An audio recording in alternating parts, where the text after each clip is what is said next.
For this problem, we are going to prove that the 2 times cosine squared of the theta over 2 is the same as sine squared of theta divided by the quantity 1 minus cosine theta. We're going to work on the left-hand side expression because it's involving a half angle formula. So 2 times cosine squared of theta over 2 is the same as the quantity of the cosine of the theta over 2 squared. The formula for the cosine half angle is plus or minus sine square root of 1 plus the cosine angle theta divided by 2. And we're going to replace that formula into this quantity.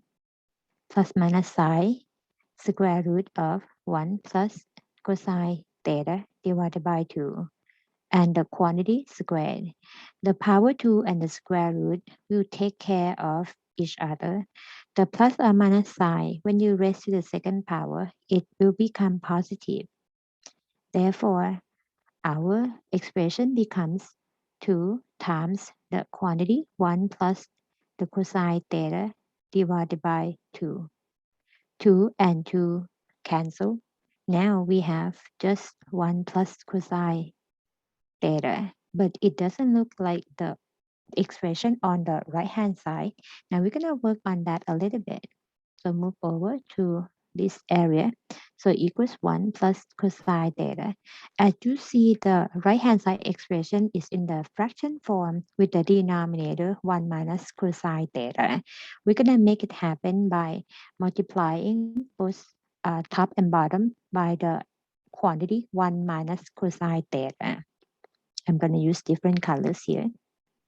So close parentheses and then multiply both numerator and denominator with the quantity 1 minus cosine theta.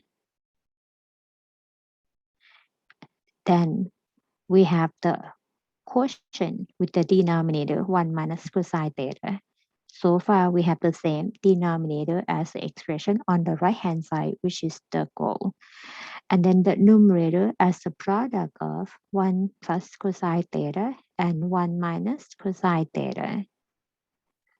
Distribute the terms or multiply them out to get 1 minus cosine theta plus cosine theta. And then minus cosine squared theta. The minus cosine and plus cosine theta cancel out. The numerator is just 1 minus cosine squared theta divided by 1 minus cosine theta on the bottom. We call the Pythagorean identity sine squared theta plus cosine squared theta equals 1. That means the sine squared theta is the same as 1 minus cosine squared theta, which we have as the two terms of the numerators. So we're going to replace the numerator with sine squared theta and divided by 1 minus cosine theta as the result or as the term on the right hand side. Now we are done proving.